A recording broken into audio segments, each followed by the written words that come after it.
Assalamualaikum warahmatullahi wabarakatuh. Innal hamdalillah nahmaduhu wa nasta'inuhu wa nastaghfiruh wa na'udzu billahi min shururi anfusina wa min sayyiati a'malina. May yahdihillahu fala mudilla lahu wa may yudlil fala hadiya lahu. Asyhadu an la ilaha illallah wahdahu la syarika lah wa asyhadu anna Muhammadan 'abduhu wa rasuluh. Ya ayyuhalladzina amanu taqullaha haqqa tuqatih wa la tamutunna illa wa antum muslimun. Ya ayuhan nas taqu rabbakumul ladzi khalaqakum min nafsin wahidah wa khalaqa minha zawjaha wa batsa minhuma rijalan katsiran nisaa'a. Wattaqullaha alladzi tasaaluna bihi wa arham innallaha kana 'alaikum raqiba. Ya ayyuhalladzina amanu taqullaha wa qulu qawlan sadida yuslih lakum a'malakum wa yaghfir lakum dzunubakum wa may yuti'illah wa rasulahu faqad faza fawzan 'azima ma ba'du. Fa inna asdaqal hadits kitabullah wa khairal hadi hadi Muhammad sallallahu alaihi wasallam wa syarrul umuri muhdatsatuha wa kullu muhdatsatin bid'ah wa kullu bid'atin dhalalah wa kullu dhalalatin finnar. Sidang hadirin muslimin dan muslimat yang dirahmati Allah Subhanahu wa taala. Pertamanya kita panjatkan rasa syukur kita kepada Allah Subhanahu wa taala. Dengan izinnya Allah Subhanahu wa taala dan juga berbagai nikmat Allah Subhanahu wa taala berikan kepada kita ini. Dan sudah semestinya kita memohon berdoa pada Allah Subhanahu wa taala agar ditetapkan hati kita untuk terus kita melakukan amalan-amalan yang saleh ini. Dan juga kita memohon berdoa pada Allah Subhanahu wa taala supaya Allah Subhanahu wa taala menjauhkan kita daripada wabak penyakit ni COVID-19 ini, supaya mudah-mudahan di Malaysia ini ataupun amnya di negeri Perlis ini bebas daripada wabak tersebut, tuan-tuan. Jadi pada hari ini alhamdulillah kita syukur pada Allah Subhanahu wa taala, dengan izin Allah Subhanahu wa taala kita bertemu di dalam majlis ilmu ini.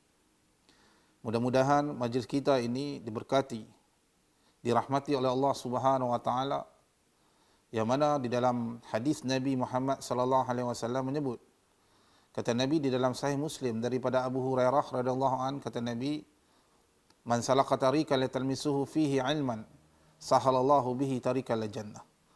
Orang siapa yang menempuh satu jalan dia menuntut ilmu, maka Allah permudahkan jalan dia untuk menuju syurga. Dan juga Allah Subhanahu wa taala memberikan rahmat, dan juga Allah Subhanahu wa taala menyebut-nyebut hamba-Nya kepada siapa yang datang ataupun kepada siapa yang mendengar ayat-ayat Allah dan juga mendengar hadis-hadis Nabi Muhammad sallallahu alaihi wasallam. Jadi pada hari ini kita akan berbincang satu bentuk satu topik, iaitu kekal ataupun cergas kita ini mengikut Al-Quran dan juga hadis Nabi Muhammad sallallahu alaihi wasallam. Sebelum kita berbahas panjang lebar tentang perkara tersebut, tuan-tuan, suka juga saya mengatakan di sini bahwasanya agama kita, agama Islam ini adalah agama yang sempurna. Seperti mana firman Allah Subhanahu wa taala di dalam Al-Quran, di dalam surah Al-Maidah ayat yang ketiga, iaitu al-yauma akmaltu lakum dinakum wa atmamtu alaikum ni'mati wa raditu lakumul Islam madina. Pada hari ini, kata Allah, iaitu pada 9 Hijrah, pada hari Arafah, yang mana turunnya ayat ini iaitu berkaitan dengan sabda Nabi Muhammad sallallahu alaihi wasallam di dalam hadis, yang mana Nabi Muhammad sallallahu alaihi wasallam menyampaikan di dalam hadis, di dalam khutbatul haji wada', mana haji perpisahan Nabi, yang mana Nabi sallallahu alaihi wasallam sabda, wa qad taraktu fikum ma lan tadhillu ba'dahu ani tasamtum bihi kitabullah wa antum tas'aluna anni famadza antum fa'aluna qalu yashhadu annaka qad balagta wa addita wa nasahta faqala fi asbihi asbabat yarfa'as sama wa yankituha ila nas Allahumma ashhad salasa marat. Yang mana dalam ayat Al-Quran ini, al-yawma akmaltu lakum dinakum wa atmamtu alaikum ni'mati wa raditu lakumul Islam tu Madinah. Ya, pada hari ini kata Allah, aku sempurnakan ayat ini. Aku sempurnakan agama ini dan aku cukup berikan. Dan juga kata Nabi Muhammad sallallahu alaihi wasallam di dalam hadis yang saya bacakan tadi, kata Nabi, dan aku telah meninggalkan sesuatu bagi kamu jika kamu berpegang teguh kepadanya. Nescaya tidak kamu akan pernah tersesat. Ia adalah kitabullah. Dan juga kata Nabi, kamu akan ditanya tentangku. Maka apakah yang kamu akan jawab? Kata para sahabat Nabi, ya Rasulullah, kami bersaksi sesungguhnya engkau telah menyampaikan. Maknanya menyampaikan risalah ini, yaitu melaksanakannya dan menyampaikan nasihat. Lalu baginda Nabi SAW mengangkat tangan, mengangkat jari telunjuknya ke atas langit.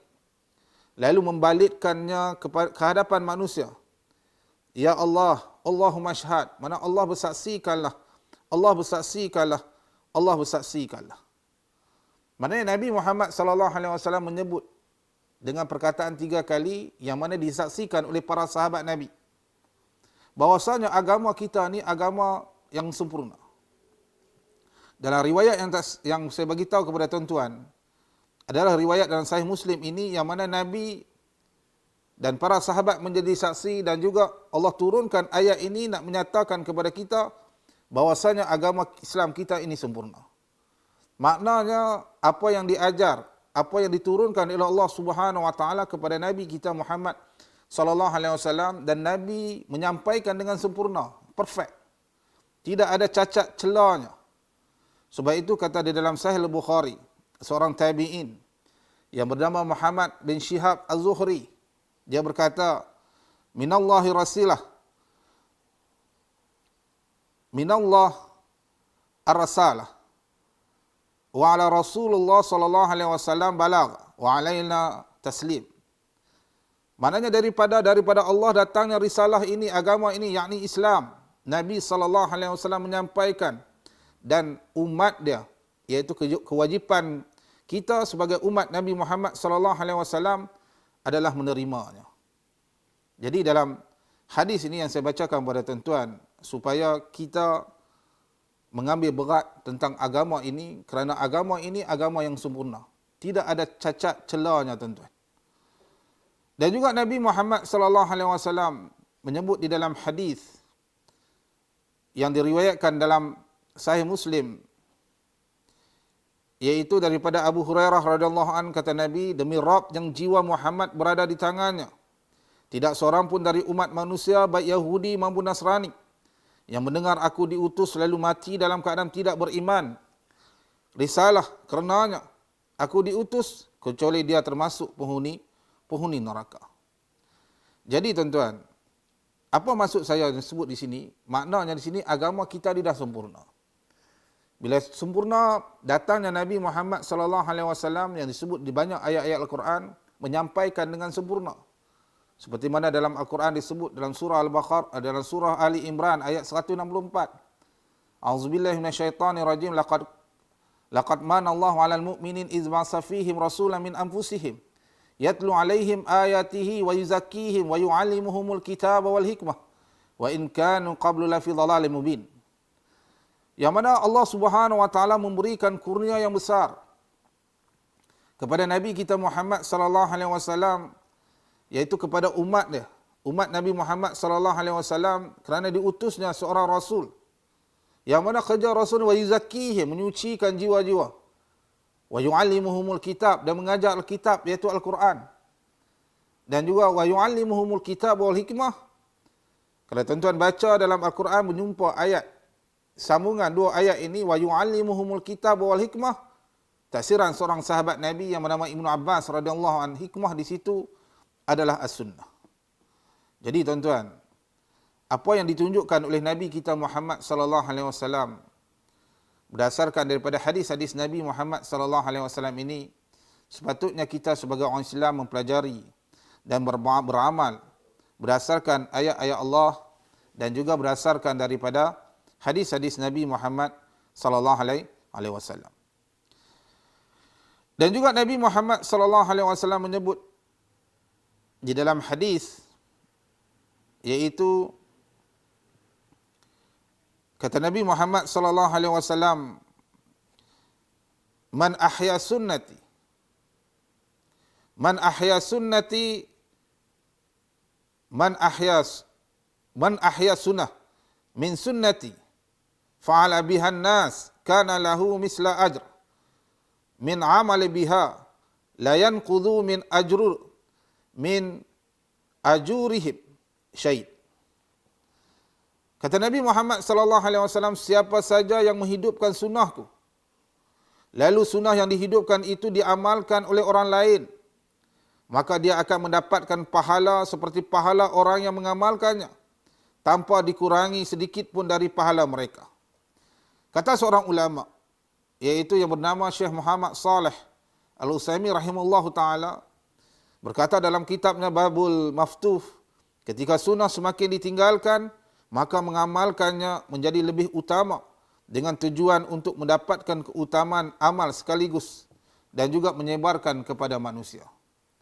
Dalam hadis ni tuan-tuan, kalau kita tengok majoriti kita orang Islam kita ini, maknanya banyak lagi orang-orang yang mana dia pertama dia tidak mengenali apa itu sunnah Nabi Muhammad sallallahu alaihi wasallam. Dan juga majoriti kita masih lagi tidak tahu itu maknanya apa yang ditunjukkan oleh Nabi kita Muhammad sallallahu alaihi wasallam. Yang mana perjalanan hidup Nabi, kalau kita tengok dalam sirah Nabi Muhammad sallallahu alaihi wasallam ataupun di dalam hadis, yang mana Nabi menunjukkan praktik bagaimana sama ada dari segi perkataan Nabi, sama ada segi perbuatan Nabi ataupun takrir Nabi. Yang mana kesemua itu diriwayatkan oleh para sahabat Nabi, nak menyatakan kepada kita bahwasanya kita disuruh untuk kita menjadikan Nabi kita ni ikon ataupun idola ataupun sebagai petunjuk yang terbaik dalam kehidupan kita, dalam kita beragama ni tuan-tuan. Di dalam Al-Quran menyebut, iaitu dalam surah Al-Ahzab, surah ke-33 ayat 21, A'udzubillahi minasyaitanirrajim. Laqad kana lakum fi Rasulillahi uswatun hasanah liman kana yarjuna Allah wa yaumil akhir wa zakarallahu katsira. Yaitu sungguh telah ada pada diri Rasulullah sallallahu alaihi wasallam itu suri teladan yang baik bagi kamu, yaitu orang yang mengharapkan rahmat Allah dan banyak menyebut nama Allah Subhanahu wa taala. Baik, kata seorang ulama, yaitu Al-Imam Al-Hafiz Ibnu Katsir menjelaskan ayat ini dalam tafsirnya, yang mana ayat ini adalah dasar yang agung dalam kita sebagai manusia ataupun sebagai umat Nabi Muhammad sallallahu alaihi wasallam meneladani, yaitu meneladani Muhammad sallallahu alaihi wasallam dan mengikutinya baik dalam apa cara, tata cara, sama ada tata cara dia berkata ataupun cara perangai dia, seperti mana dalam Al-Quran menyebut, yaitu kana quluqul, maknanya Nabi Muhammad sallallahu alaihi wasallam dalam surah Al-Qalam ayat 4, wa innaka la'alla quluqul azim. Mana Nabi Muhammad sallallahu alaihi wasallam ini sesungguhnya memiliki akhlak yang mulia. Kata Ummul Mukminin Aisyah radhiyallahu anha, yaitu di dalam hadis yang diriwayatkan dalam Sahih Muslim, kana quluqul Quran, sesungguhnya akhlak Nabi kita Muhammad sallallahu alaihi wasallam Al-Quran. Jadi kepada Nabi kita Muhammad sallallahu alaihi wasallam ini, supaya kita menjadikan contoh, kita menjadikan suri teladan, dan kita apabila kita nak melakukan satu-satu perkara, sama ada perkara apa pun, sama ada baik dalam keadaan kita makan, keadaan kita minum, ataupun dalam keadaan kita apa jua bentuk, sama ada bentuk ibadat, sama ada bentuk-bentuk memakai pakaian dan juga yang lainnya, hendaklah kita mencontohi Nabi kita Muhammad sallallahu alaihi wasallam. Seperti mana ayat Al-Quran tadi menyebut, laqad kana lakum fi Rasulillah uswatun hasanah. Jadi tuan-tuan, gitulah maknanya kita disuruh untuk kita mengikuti, maknanya petunjuk Nabi kita Muhammad sallallahu alaihi wasallam. Baik. Kalau kita tengok di dalam hadis yang lain, tengok dalam hadis yang lain, yang mana hadis yang diriwayatkan di dalam Sahih Muslim ini, iaitu keistimewaan Nabi Muhammad sallallahu alaihi wasallam, iaitu aku dianugerahkan, kata Nabi, 5 perkara yang tidak pernah diberikan seorang pun dari rasul-rasul sebelumku. Ini keistimewaan Nabi. Tuan-tuan boleh tengok dalam Sahih Bukhari dan juga dalam Sahih Muslim. Yang pertama, keistimewaan Nabi kita Muhammad sallallahu alaihi wasallam, aku diberikan pertolongan dengan takutnya musuh mendekatiku dari jarak sebulan perjalanan. Kedua, dijadikan bumi bagiku sebagai tempat salat dan tempat bersuci, yakni tayamum. Maka siapa saja dari umatku yang mendapati waktu solat, maka hendaklah dia solat. Yang ketiga, dihalalkan rampasan perang bagiku dan tidak dihalalkan kepada seorang nabi sebelumku. Yang keempat, aku diberikan syafaat dengan izin Allah Subhanahu wa taala. Dan yang kelima, nabi-nabi yang diutus hanya untuk kaumnya saja, sedangkan aku diutus untuk seluruh manusia. Dalam riwayat yang lain, tuan-tuan, dalam riwayat dalam Sahih Muslim disebut sini, rawa akhar ukhrija fi Sahih Muslim an Abi Hurairah fudilat anbiya bisit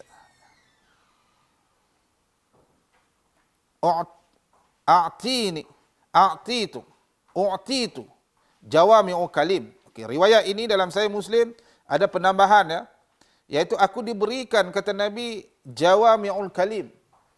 Jawami'ul kalim ini adalah yang mana Nabi Muhammad sallallahu alaihi wasallam diberikan, yang mana Nabi bercakap satu-satu perkara tentang agama ini yang mana ringkas dan juga meliputi, ilmu dia itu luas. Seperti mana di dalam hadis tentang niat, kata Nabi Muhammad sallallahu alaihi wasallam, innamal a'malu binniyat wa innamal likulli imri'in ma nawa. Sesungguhnya amalan itu bermula dengan niat, dia akan dapat apa diniatkannya. Nabi tak payah habaq mana niat ni kerana maknanya solat, nak kena niat, puasa, nak kena niat, tak payah. Apa-apa je manusia itu niat dia tu kerana Allah, dia akan dapat apa yang diniatkannya tu, tuan-tuan. Itu dipanggil jawami'ul kalim. Dan juga kata dalam jawami'ul kalim ini juga Nabi Muhammad sallallahu alaihi wasallam tunjukkan contoh, iaitu tunjukkan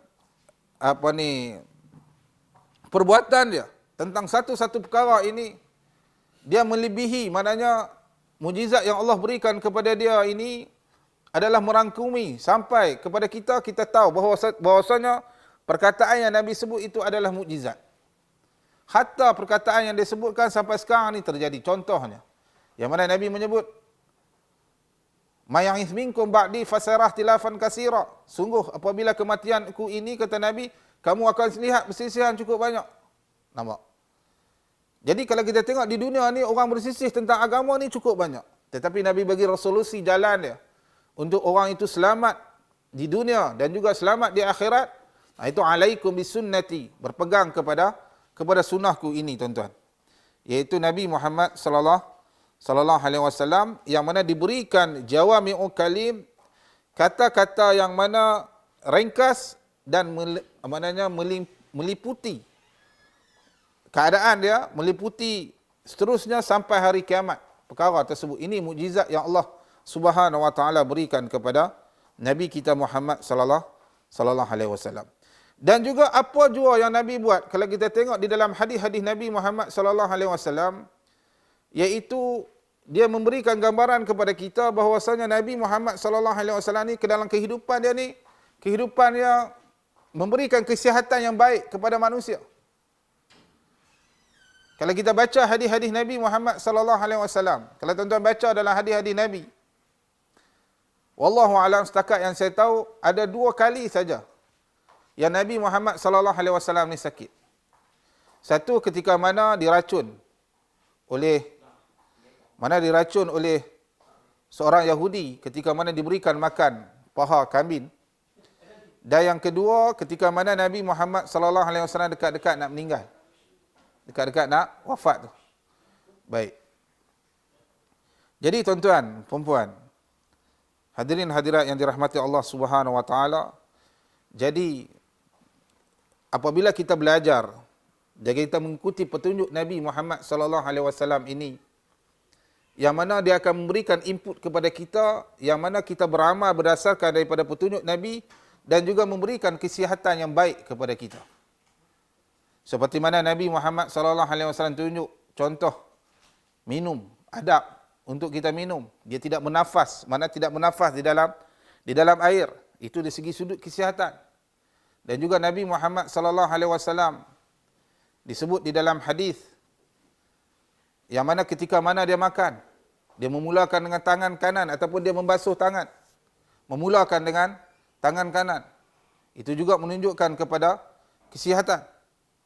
Jadi pada hari ini, sebagaimana masa yang ada pada saya ini, saya nak berikan kepada tuan-tuan, perempuan supaya tahu bahawasanya kalau kita mengikuti petunjuk daripada Nabi Muhammad sallallahu alaihi wasallam, iaitu mengikuti sunnah Nabi Muhammad sallallahu alaihi wasallam, kita akan hidup dalam keadaan yang dengan izin Allah Subhanahu wa taala sihat walafiat, dengan kesihatan yang baik. Sebab dalam hadis-hadis Nabi Muhammad sallallahu alaihi wasallam kita tidak pernah mendengar Nabi Muhammad sallallahu alaihi wasallam kencing manis, betul tak? Tidak pernah mendengar Nabi darah tinggi, kencing manis, darah tinggi, ataupun mengalami penyakit-penyakit yang berkaitan dengan makanan ini. Jadi pada hari ini, yang mana saya akan mengajar kepada tuan-tuan, iaitu tentang perkara yang boleh menyebabkan kita kekal cergas, iaitu mengikuti Al-Quran dan Sunnah ini, iaitu dia ada 3 perkara tuan-tuan. Iaitu perkara yang pertama, kalau kita tengok daripada ayat Al-Quran dan juga daripada hadis Nabi dan juga perkataan para ulama. Yang mana saya ambil ini seorang ulama salaf yang bernama Al-Imam Ibn Qayyim dalam kitabnya Adhalitul Ahfan, iaitu kaedah yang ditunjukkan Al-Quran dan hadis untuk kesihatan pada tubuh manusia ini. Yang pertama dia kata menjaga stamina. Yang kedua tidak memakan makanan yang merosakkan tubuh. Dan yang ketiga berusaha mengeluarkan peluh daripada badan kita. Baik. Jadi yang pertama sekali kita nak menjaga kesihatan kita ni, pertama sekali yang tuan-tuan kena perlu tahu, iaitu hendaklah seseorang itu dia makan makanan yang halal.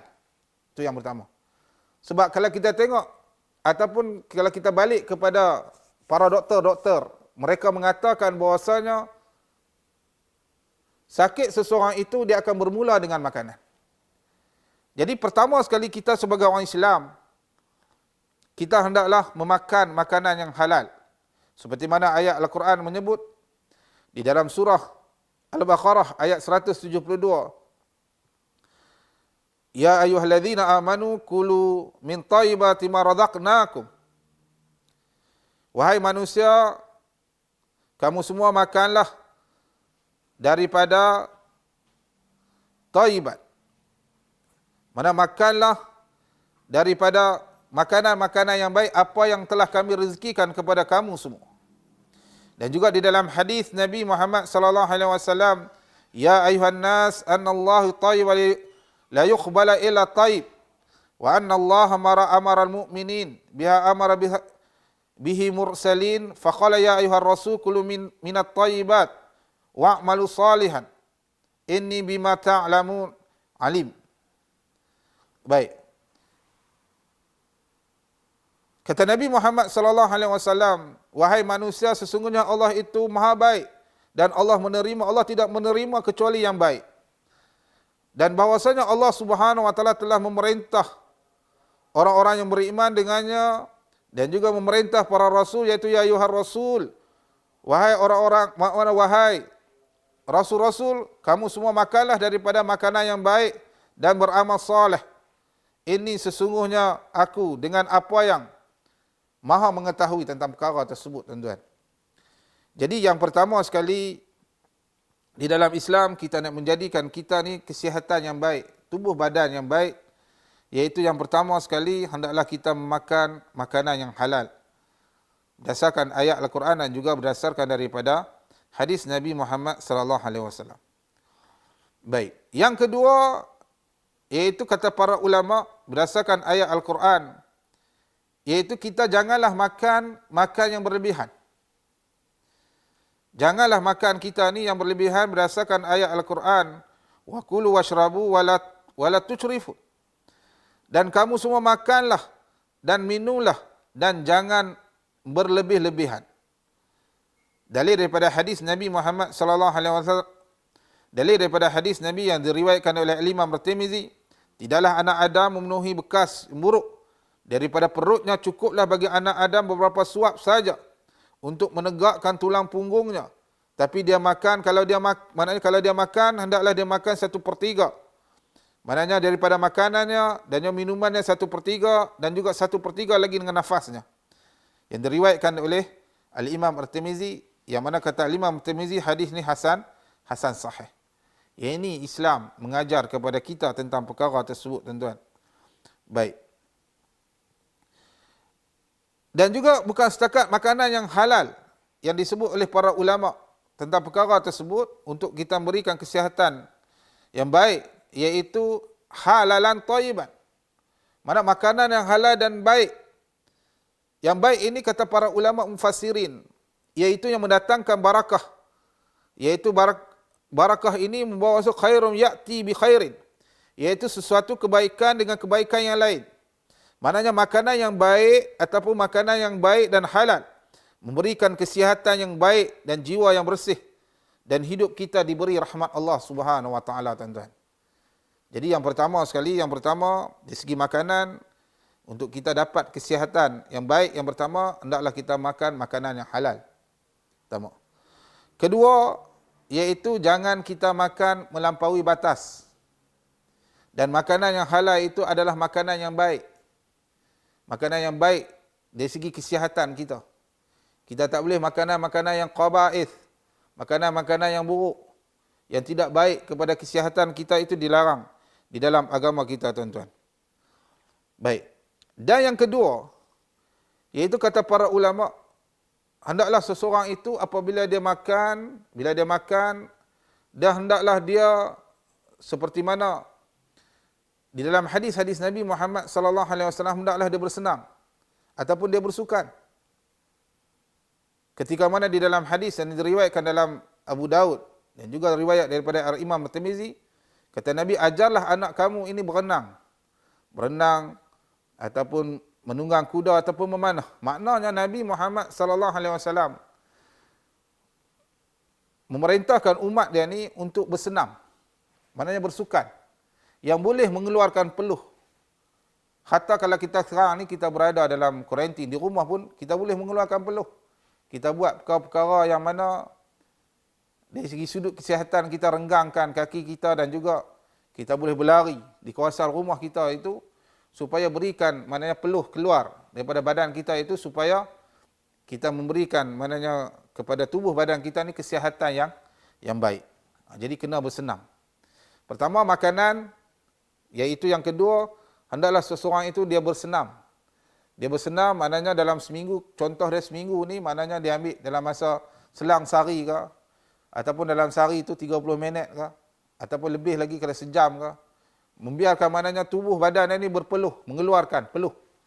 Dalam mengeluarkan peluh ini, salah satu dia akan meringankan badan kita. Islam itu mengajar kita tentang mana disuruh kita untuk kita bersenam. Mana boleh olahraga. Sama ada tuan-tuan buatlah apa jua yang bentuk yang menyebabkan badan tuan-tuan ini berpeluh. Baik. Dan yang ketiga, tuan-tuan, yang sepatutnya kita mengambil berat tentang benda ni, dia termasuk juga tentang kesihatan kita. Iaitu tentang tidur kita. Kalau tuan-tuan tengok orang-orang ahli sukan ni, dan juga Nabi Muhammad sallallahu alaihi wasallam, kalau kita tengok di dalam hadis, Nabi Muhammad sallallahu alaihi wasallam tidak suka tidur sebelum, maknanya tidur sebelum isyak. Nabi tak suka tidur sebelum isyak. Dan juga Nabi Muhammad sallallahu alaihi wasallam tidak suka berbuar-buar selepas daripada isyak. Nak menyatakan kepada kita bahawasanya Nabi menunjukkan cara bentuk, iaitu cara bentuk sunnah. Nabi kita Muhammad sallallahu alaihi wasallam adalah tidur yang awal. Dan bila kita tidur yang awal, maknanya selepas isyak kita tidur. Kita ambil masa sekarang ni, kalau kita tidur ni, masuk waktu 6.30. Kalau kita tidur dalam antara pukul 9.30 ataupun pukul 10. Tuan-tuan dapat. Kalau kata para doktor, dia mengatakan bahawasanya tidur yang baik, tidur yang elok itu sekurang-kurangnya 8 jam. Kalau dia tu sebagai ahli sukan, pemain bola ke apa jua, pemain, dia akan tidur lebih kurang dalam 8 jam. Jadi 8 jam tu maknanya dia tidur, baru dia memberikan tubuh badan dia fresh balik. Pagi esok tu fresh balik. Elok balik. Tapi kalau sekiranya dia tidak menjaga tidur dia ni lebih kurang dari pukul 2, pukul 3, ataupun pukul 1. Dia tidur dalam keadaan itu, maknanya dia bangun esok pagi ni, dia rasa diri dia ni macam orang yang mamai. Orang yang jadi tak berapa nak seronok tentang benda tersebut, tuan-tuan. Jadi penting dalam kita untuk menjaga kesihatan ini selain daripada makanan, tuan-tuan. Iaitu maknanya dari segi tidur kita. Tidur kita ni kena jaga, tuan-tuan. Sebab itu Allah Subhanahu wa taala di dalam Al-Quran, itu dalam surah Ar-Rum ayat 23 ini, yang mana Allah jadikan dan di antara tanda-tanda kekuasaan ialah tidurmu di waktu malam dan siang hari, dan usahamu mencari sebahagian dari kurnianya. Sesungguhnya pada yang demikian itu benar-benar terdapat tanda-tanda bagi kaum yang mendengarkan. Dalam surah Ar-Rum ayat 23, Allah jadikan malam ini dan siang itu untuk kita mencari kehidupan ataupun mencari rezeki, dan malam itu adalah untuk istirahat, dan salah satu istirahat itu adalah kita tidur yang secukupnya. Dan bila kita tidur yang secukupnya ini, dia akan memberikan kesihatan yang baik. Dan kita akan bangun pagi tersebut, tuan-tuan, dalam keadaan yang ceria, yang bagus. Berdasarkan daripada hadis Nabi Muhammad sallallahu alaihi wasallam. Kalau tuan-tuan tengok, ketika mana Nabi Muhammad sallallahu alaihi wasallam menyebut dalam satu hadis daripada Abu Hurairah radhiyallahu an, ketika mana seorang anak Adam itu tidur, maka syaitan akan mengikat pada 3 ikatan. Lalu bila dia bangun, maknanya bila bangun terlepas 1 ikatan. Dia bangun berwudu, maka terlepas 2 ikatan, dan juga dia menunaikan salat, dia akan terlepas 3 ikatan. Kata Nabi apa? Fa asbaha nashitan tayyibin nafs wa illa asbaha qaba'is nafsi kaslan. Jadi kalau dia bangun pada waktu tersebut, tuan-tuan, dengan tidur yang cukup, maka pagi harinya jiwanya akan bersemangat dan segar. Dan jika dia bangun, mana dia bangun terlewat daripada waktu subuh tersebut, maka jiwanya akan buruk dan akan menjadi malas. Nabi Muhammad sallallahu alaihi wasallam ajar kepada kita untuk kita tidur awal. Dan juga kalau kita balik kepada agama kita ini, dia ada 2 tidur ni, tuan-tuan. Yang pertama sekali iaitu tidur dipanggil khailulah. Tidur khailulah ni mana tidur yang sekejap. Para ulama dia bersisih pendapat sama ada tidur sebelum zuhur ataupun tidur selepas zuhur, sebab ada riwayat daripada seorang sahabat Nabi yang mana mereka ini menyebut, iaitu di dalam hadis yang diriwayatkan oleh Sahal bin Sa'ad ini, yang mana kata beliau, qala ma kunna yaqilu wala taghadda illa ba'da Jum'at. Kata Sa'al bin Sa'ad berkata radhiyallahu an, tidaklah kami khailulah dan makan tengah hari kecuali setelah solat Jumaat. Setelah solat Jumaat, hadis riwayat Bukhari dan Muslim. Jadi tuan-tuan boleh ambil, dan juga dalam hadis-hadis yang Nabi yang lain ini, mana tidur yang sekejap. Tidur yang sekejap ni lagu mana? Boleh tuan-tuan, mana tidur yang sekejap ni sebelum waktu zuhur.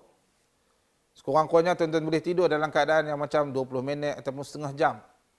Contohnya kalau kata 1:30 masuk waktu lah, tuan-tuan boleh tidur dalam 12:30 sampai 12:45 ke, ataupun dalam pukul 1. Sebelum tuan-tuan keluar untuk menunaikan solat zuhur. Ataupun tuan-tuan ambil seperti mana dalam para sahabat Nabi menyebut mereka tidur selepas saja solat Jumaat. Mana selepas saja solat Zuhur ataupun solat Jumaat, mereka tidur dalam keadaan sekejap di waktu petang ataupun di waktu pagi tersebut, tuan-tuan. Dan juga ketika mana malam ni, tuan-tuan, kalau kita tengok dalam riwayat-riwayat dalam hadis-hadis Nabi Muhammad sallallahu alaihi wasallam, iaitu Nabi Muhammad sallallahu alaihi wasallam melarang, iaitu larangan tidurnya ni selepas subuh. Itu larangan. Larangan Nabi kita Muhammad sallallahu alaihi wasallam selepas subuh, kecuali kalau korang tu memerlukan tidur. Mana mengantuk yang amat sangat, itu dimaafkan, itu dibolehkan. Tapi saja-saja menjadi habit, tabiat seseorang itu, apabila dia selesai saja solat subuh dan nak tidur, dia menjadi habit, mana habitat dia tentang perkara tersebut, hendaklah dihindarkan, tuan-tuan. Kerana apa? Kerana di waktu subuh itu adalah yang diriwayatkan oleh sahabat Nabi, ketika mana dia melihat anaknya sedang tidur di waktu subuh, beliau pun membangunkannya lalu berkata, bangunlah, apakah engkau nak tidur di waktu rezeki yang dibahagikan? Sebab itu kata Al-Imam Ibn Qayyim, di waktu subuh itu mencegah rezeki kerana pada waktu itu adalah waktu manusia mencari rezekinya. Dan juga pembahagian rezeki pada waktu subuh. Dan juga kata para ulama salaf, dilarang untuk seseorang itu apabila tidur selepas waktu asar. Kecuali kalau kata dia mengantuk yang amat sangat, tak boleh nak tahan, iaitu dia dibenarkan untuk maknanya tidur tentang waktu tersebut, tuan-tuan. Dan juga ada satu hadis Nabi Muhammad sallallahu alaihi wasallam, man nama ba'da asr tulisa aqilah fala yalumanna ila nafsihi. Barang siapa yang mana dia tidur, okey, barang siapa yang ditidur selepas asar lalu hilang akarnya, maka janganlah ia mencela kecuali dirinya sendiri. Hadis ini kata para ulama hadis adalah hadis yang dhaif jiddan dan kita tidak boleh dijadikan sebagai hujah. Jadi di sini maknanya ada larangan daripada para ulama kita atau juga daripada sahabat Nabi tadi ini, ketika mana seseorang itu apabila dia nak tidur selepas waktu subuh, dan juga sebahagian di kalangan para ulama salaf ni melarang seseorang itu apabila dia tidur dalam keadaan mana selepas asar ni, tuan-tuan. Baik. Kita tengok satu faedah ya, tuan-tuan ni, iaitu tentang sifat tidur Nabi kita Muhammad sallallahu alaihi wasallam berdasarkan kesihatan untuk diri kita. Tuan-tuan tengok. Dan juga tuan-tuan, bila tuan-tuan tahu tentang benda tersebut ni, tuan-tuan boleh beramal tentang perkara tersebut, tuan-tuan. Yang pertama, iaitu persiapan sebelum tidur. Nabi Muhammad sallallahu alaihi wasallam berdasarkan hadis, dia menutup pintu dan juga mematikan lampu. Itu sunnah Nabi kita Muhammad sallallahu alaihi wasallam. Kalau seseorang itu apabila dia nak tidur, hendaklah dia menutup pintu dan juga dia mematikan lampu. Dan juga dalam riwayat lain kata Nabi, tutuplah tempat makanan dan minuman kamu, kerana sesungguhnya dalam setahun ada satu malam yang wabak penyakit diturunkan, tidaklah wabak itu melewati tempat makanan dan minuman yang terbuka kecuali akan hinggap di dalamnya. Hadis riwayat Muslim, tuan-tuan. Jadi yang kedua, iaitu persiapan kita sebelum kita nak tidur itu, hendaklah kita menutup tempat makanan dan minuman. Dan juga kata para ulama, takut maknanya wabak tersebut, penyakit tersebut masuk dalam makanan dan minuman kita tak tutup di waktu malam. Jadi hendaklah kita menutup tempat makanan dan juga tempat minuman, tuan-tuan. Baik. Dan juga kata Nabi Muhammad sallallahu alaihi wasallam sebelum nak tidur, iaitu Nabi Muhammad sallallahu alaihi wasallam itu dia berwuduk. Ini berdasarkan daripada Bara' ibn Azid radhiyallahu anhu, bahawa Rasulullah sallallahu alaihi wasallam bersabda, apabila kalian mendatangi tempat tidur, maka wuduklah seperti mana wuduknya kamu untuk salat. Jadi kata Al-Imam Nawawi rahimahullah taala, hadis ini anjuran berwuduk iaitu ketika hendak tidur, iaitu faedah yang pertama, kita tidur dalam keadaan suci. Sekira maut menjemput kita, kita dalam keadaan suci. Itu yang pertama. Kedua, menjauhkan diri dari gangguan setan dan perasaan takut ketika tidur. Baik. Kita berwuduk dulu sebelum nak tidur, tuan-tuan. Sekiranya seseorang itu bersama dengan isteri dia ataupun jima, daripada Ummul Mukminin radhiyallahu anha, dia berkata, adalah Rasul apabila beliau hendak tidur dan dalam keadaan jalan junub, beliau mencuci kemaluannya dan berwuduk seperti wuduk untuk solat. Dia juga kata Al-Imam An-Nawawi rahimahullah ta'ala, ataupun dia kata Al-Imam Ibn Qayyim dalam kitab Zadul Ma'ad, dan juga Nabi Muhammad sallallahu alaihi wasallam ni termasuk juga mencuci tangan. Kerana takut kotor tangan tersebut akan membawa penyakit, tuan-tuan. Baik. Dan juga Nabi Muhammad sallallahu alaihi wasallam menyebut di dalam hadis, barang siapa yang tidur sedangkan di tangannya masih tertinggal sisa-sisa makanan dan dia tidak mencucinya, kemudian dia tertimpa suatu, maka janganlah dia mencela kecuali dirinya sendiri. Maknanya, kalau makanan tu masih lagi ada di tangannya sebelum dia nak tidur, hendaklah dia mencucinya. Kerana takut dijangkiti oleh penyakit, tuan-tuan. Ini Nabi mengajar kita tentang kebersihan dan juga menjaga kesihatan pada diri kita, tuan-tuan.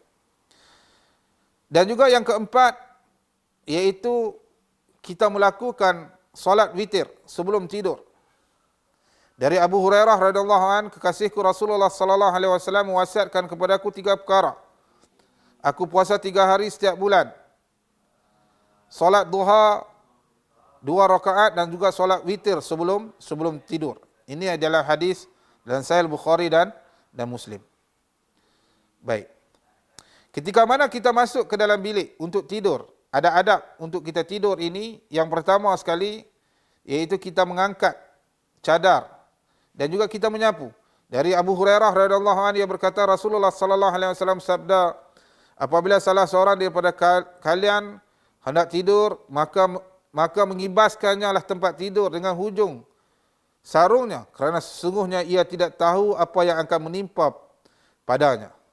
Jadi dalam faedah dalam hadis ini, kata para ulama hadis, sunnahnya untuk kita mengibas tempat tidur sebelum tidur. Dan hendaklah kita mengibasnya tu adalah dengan 3 kali dan membaca bismillah.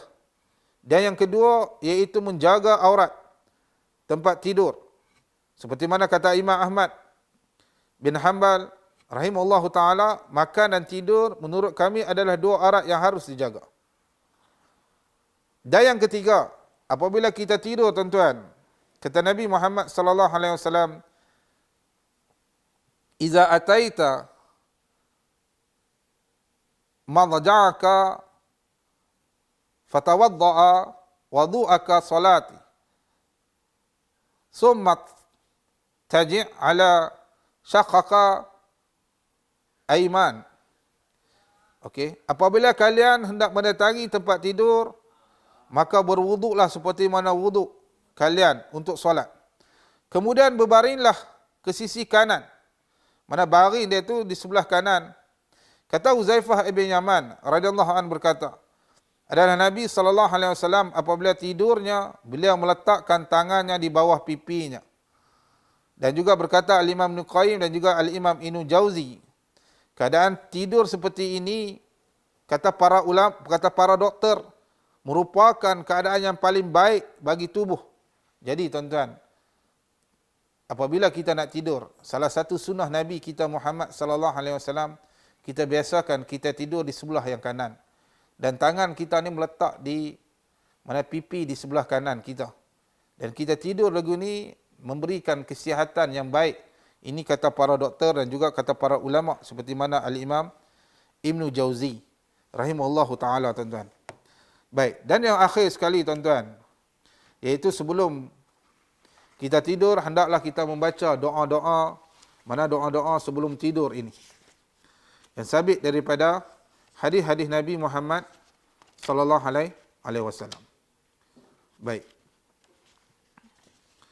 Yang sabit daripada hadis Nabi, Iaitu yang pertama sekali, doa dia tu membaca surah Al-Mulk ataupun membaca surah As-Sajdah.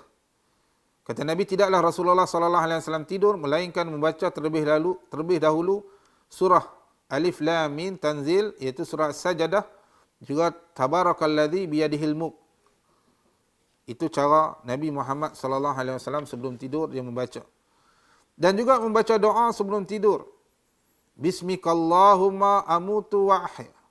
Ya Allah, dengan menyebut namamu aku mati dan hidup.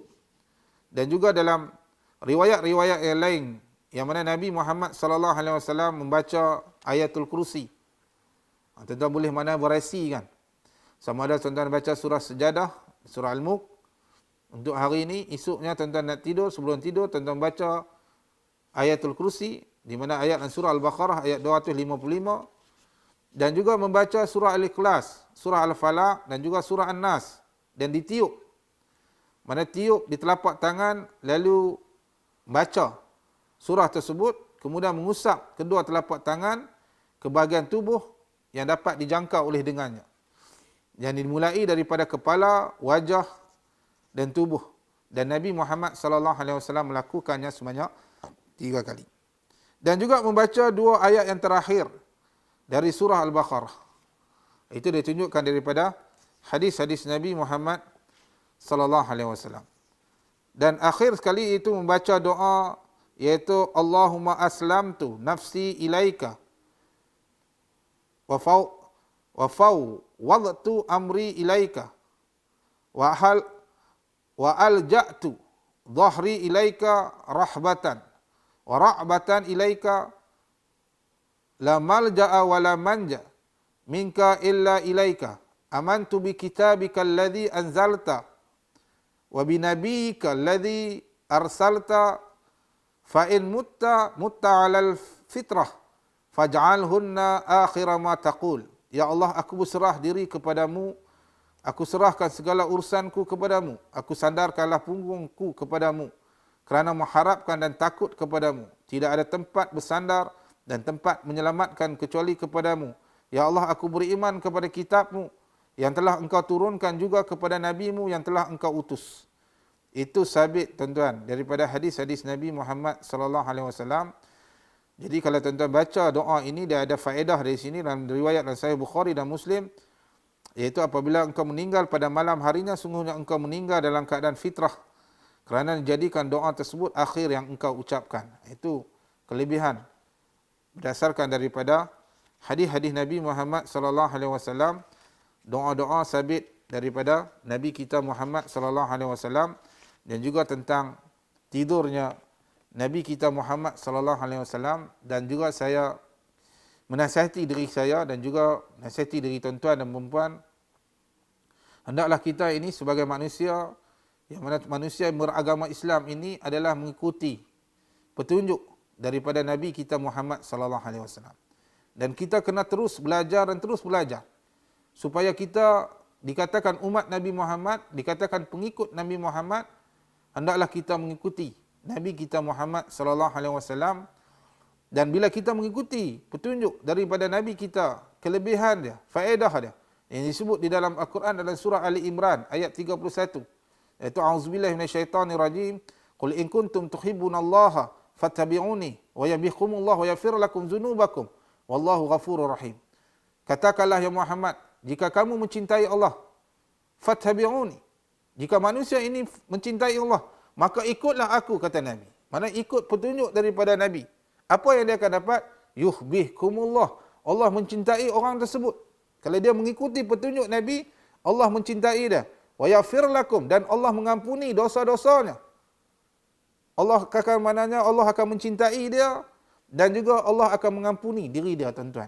Jadi kita ni umat Nabi Muhammad, kita pengikut Nabi Muhammad sallallahu alaihi wasallam, adalah disarankan, disyorkan kita mengikuti petunjuk daripada Nabi kita Muhammad sallallahu alaihi wasallam, ataupun beramal mengikuti sunnah-sunnah Nabi kita Muhammad sallallahu alaihi wasallam, yang mana saya ajar kepada tuan-tuan ni seperti mana sifat tidur Nabi kita Muhammad sallallahu alaihi wasallam.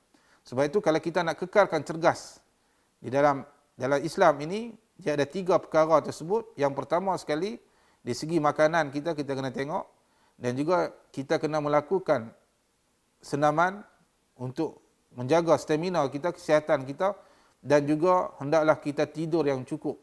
Baru ketiga-tiga ini, elemen ini ada kepada diri orang tersebut, dia akan rasa diri dia kesihatan yang baik, dan juga dia akan hidup dalam keadaan aman dan harmoni, dan juga hidup dalam keadaan sihat walafiat.